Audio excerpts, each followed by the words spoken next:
The buildings that we had here, the Veterans Building and the Scout Building, were heavily utilized by the community for so many different events that folks would run it for, as well as our programming. And those buildings just, it was time. When you talk about maintaining buildings, they had exceeded their life expectancy. And so, you know, the real need was essentially to replace those. So at a minimum, we needed 3 separate reservable spaces, which is what we had with the Veterans Building, had the 2 sides, and then the Scout Building.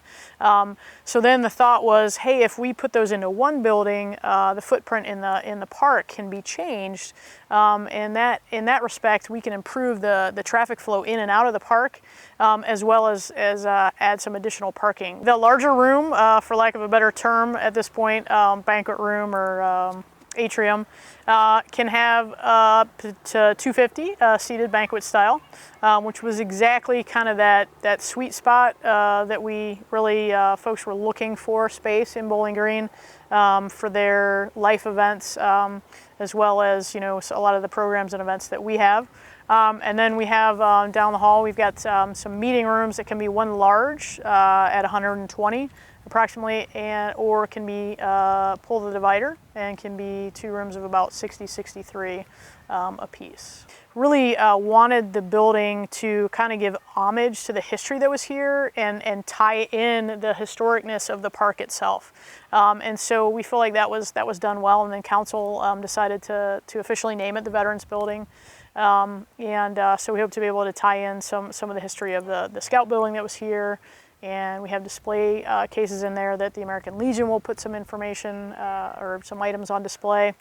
We upcycled, as you walk in the main entrance, the old wood floor from the Veterans South Building is the backdrop of the wall. Some of the life moments that'll take place here. I know we already have the building. We've been taking reservations for a while.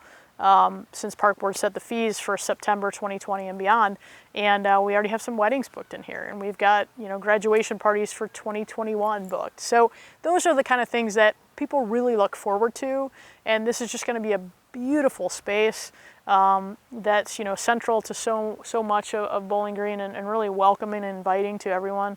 You get a beautiful, like, basically 360 view of the park, and I love the patio as well. So if the large room is rented, that patio goes with it. So imagine you have your event, you can walk out if the weather's nice and be seated out on the patio. But if it's not rented, that would be open to the you know, any park user to come up and utilize that. So.